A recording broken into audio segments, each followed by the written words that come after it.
जय श्री कृष्ण। विगत समय से हम भगवत गीता के श्लोकों पर चर्चा करते आ रहे हैं।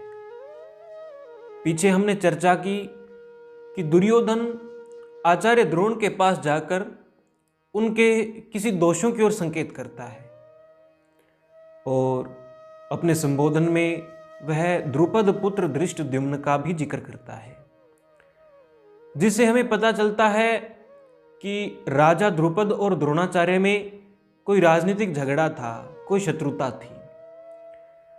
आज इस विषय में हम विस्तार से कुछ चर्चा करेंगे। तो यदि बात करें तो द्रुपद जब बाल्यावस्था में थे, कांपिल्य नगरी के राजकुमार द्रुपद जब शिक्षा प्राप्ति हेतु भारद्वाज मुनि के आश्रम में गए, वहां उन्हें अपनी शिक्षा पूर्ण करनी थी। उसी आश्रम में भारद्वाज मुनि के पुत्र द्रोण उन्हें मिले। उन दोनों की आपस में मित्रता हो गई और घनिष्ठ मित्र बन गए और इतनी अधिक मित्रता हुई कि वे आश्रम में एक साथ ही रहा करते थे, कभी एक दूसरे से अलग नहीं होते थे। उसी समय बाल्यावस्था में द्रुपद और द्रोणाचार्य में आपसी बातचीत होती रहती थी। उस समय द्रुपद ने कहीं द्रोणाचार्य से कह दिया कि हे मित्र, मैं और तुम दोनों अलग कभी नहीं होंगे, हम हमेशा साथ रहा करेंगे और जब मैं राजा बनूंगा तो मेरा आधा राज्य तुम्हारा होगा। जिस वस्तु पर मेरा अधिकार होगा वह वस्तु आदि तुम्हारी होगी। केवल राज्य की बात नहीं, जो कोई भी वस्तु मेरी होगी उस पर आधा अधिकार तुम्हारा भी होगा। इस प्रकार की बातचीत सामान्यतः उन दोनों के बीच होती रहती थी। कुछ समय बाद जब द्रुपद की शिक्षा पूर्ण हुई, वह अपने नगर चले गए। द्रोणाचार्य भी कुछ बड़े हुए और कृपाचार्य की बहन कृपि के साथ उनका विवाह हो गया। उन्हें एक पुत्र रत्न की प्राप्ति हुई। पुत्र का नाम अश्वत्थामा रखा गया। अश्वत्थामा जब थोड़ा बड़ा हुआ तो दूध के लिए एक दिन वो रोने लगा। उस समय आचार्य द्रोण की पत्नी ने उनसे प्रार्थना की कि आप तो राजा द्रुपद के घनिष्ठ मित्र हैं, उनसे एक गाय तो आप ला ही सकते हैं। उन्होंने तो आपसे आधा राज्य तक देने की बात कही थी, क्या आप उनके पास जाएंगे तो वे आपको एक गाय नहीं देंगे? द्रोणाचार्य ने भी बचपन की उन बातों को याद किया और राजा द्रुपद के पास जाने के लिए तैयार हो गए। जब वे राजा द्रुपद के पास पहुंचे और उन्होंने अपने बाल्यावस्था की उन बातों को याद दिलाया, उन्हें द्रोणाचार्य ने कहा कि हे मित्र, आज मैं तुम्हारे पास कुछ मांगने आया हूं।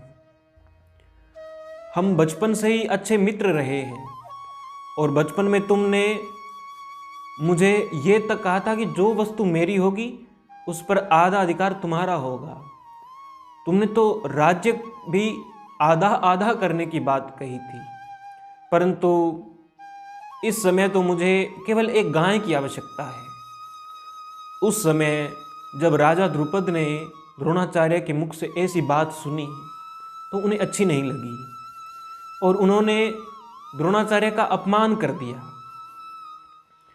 अपमान करते हुए उन्होंने कहा कि मित्रता बराबर वालों में होती है। तुम एक ब्राह्मण हो, मैं राजा हूं। राजा की मित्रता किसी राजा के साथ ही होती है।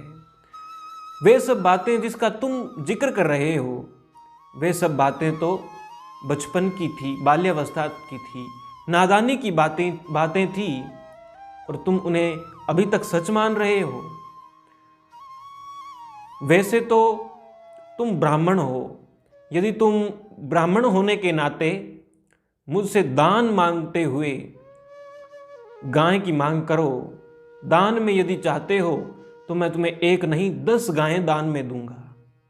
परंतु यदि मित्रता के नाते से किसी अधिकार के साथ यदि कुछ मांग रहे हो तो तुम्हें मेरे पास से कुछ नहीं मिलेगा, तुम जा सकते हो। भरे दरबार में जब द्रोणाचार्य को ऐसी बातों का सामना करना पड़ा तो उन्होंने अपने आप को बहुत अपमानित महसूस किया और वे वहां से चल दिए। उनके हृदय में प्रतिशोध की आग जलने लगी।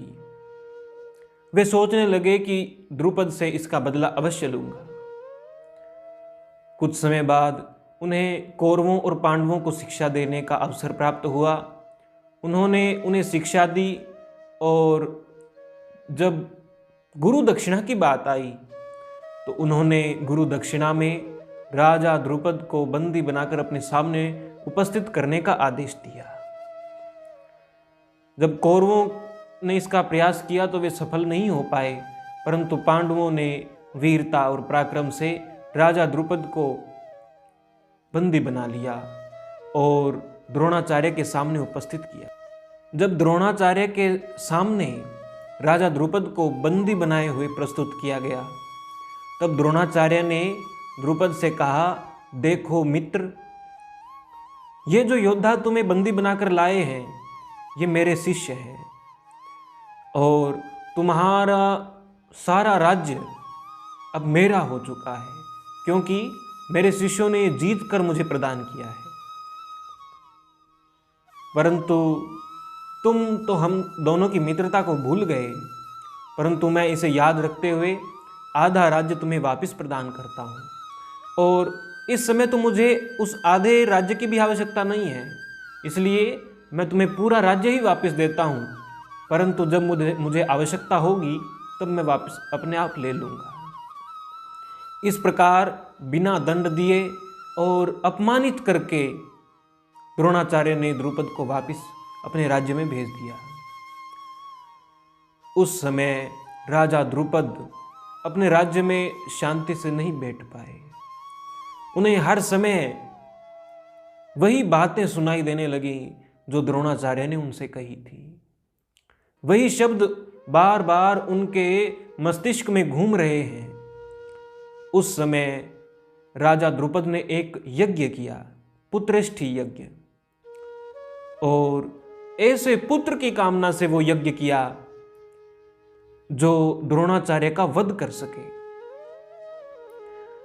यहां पर हम बात करते हैं यज्ञ के फल की, कि कोई यज्ञ किया जाए तो वह सात्विक यज्ञ होता है, धार्मिक अनुष्ठान है, और उसका फल द्रुपद ने क्या मांगा? एक ब्राह्मण की हत्या। क्या विधाता इसका साथ देंगे? क्या इससे द्रुपद को एक ऐसे पुत्र की प्राप्ति होगी जो ब्राह्मण की हत्या कर सके, ब्रह्म हत्या कर सके? जिस समय एक धार्मिक अनुष्ठान किया जाता है, एक यज्ञ किया जाता है, तो उस समय जो भी कामना हमारे मन में होती है वह अवश्य पूर्ण होती है। परंतु यदि वह कामना मानव मात्र के लिए लाभदायक हो, सभी को शांति सुख प्रदान करने वाली हो, सभी के हित की कामना हो, तो वह आगे चलकर हमें भी सुख प्रदान ही करती है। परंतु यदि किसी दूसरे के अहित के लिए कोई भी अनुष्ठान किया जाता है तो उसका विपरीत फल हमें भी प्राप्त अवश्य होता है। तो यहां पर राजा द्रुपद ने जब पुत्रेष्ठी यज्ञ किया तो उस यज्ञ से उन्हें एक पुत्र की प्राप्ति हुई जिसका नाम धृष्टद्युम्न रखा गया। और इस पुत्र की विशेषता ये थी कि यह इस अग्नि कुंड से साक्षात प्रकट हुआ था और बाल्यावस्था में नहीं, एक शिशु रूप में नहीं, बल्कि युवावस्था में ही इसका प्रादुर्भाव हुआ था।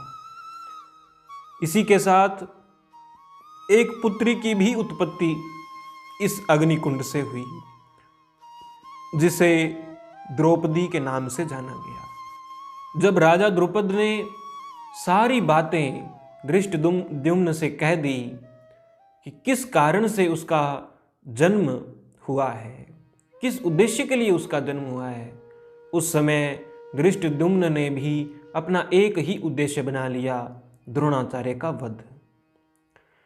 और उसी समय शिक्षा प्राप्ति के लिए भी धृष्टद्युम्न को द्रोणाचार्य के पास ही भेजा गया और द्रोणाचार्य ने भी इसे स्वीकार किया और उसे सारे युद्ध के रहस्यों से अवगत करवाया।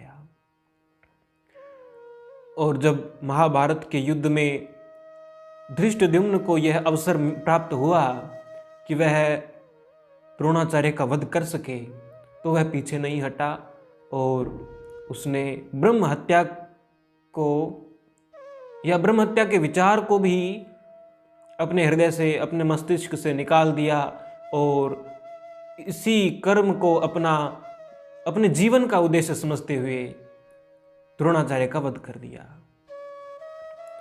इस स्थान पर हमें इस कथा से एक सीख भी मिलती है कि भले ही कितना भी अच्छा या बुरा व्यवहार हमारे साथ हो, यदि हम इसे सहन कर सकते हैं तो यह हमारे लिए, दूसरे किसी भी व्यक्ति के लिए, बल्कि पूरे समाज के लिए लाभकारी ही रहेगा।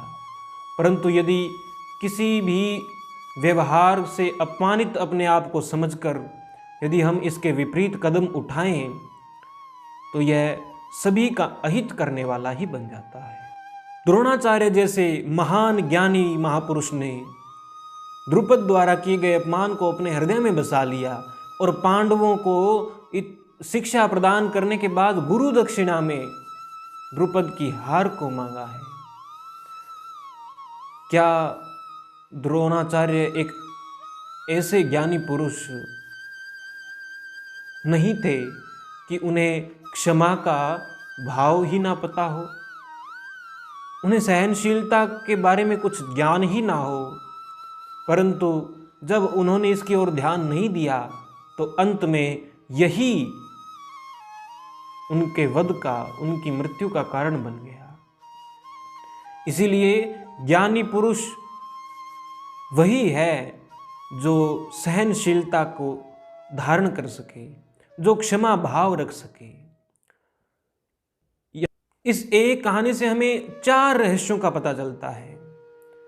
द्रुपद की और द्रोणाचार्य की मित्रता और शत्रुता, धृष्टद्युम्न का उद्देश्य, धृष्टद्युम्न का जन्म और उसके जीवन का पूरा उद्देश्य हमें इस कथा से ज्ञात हो जाता है।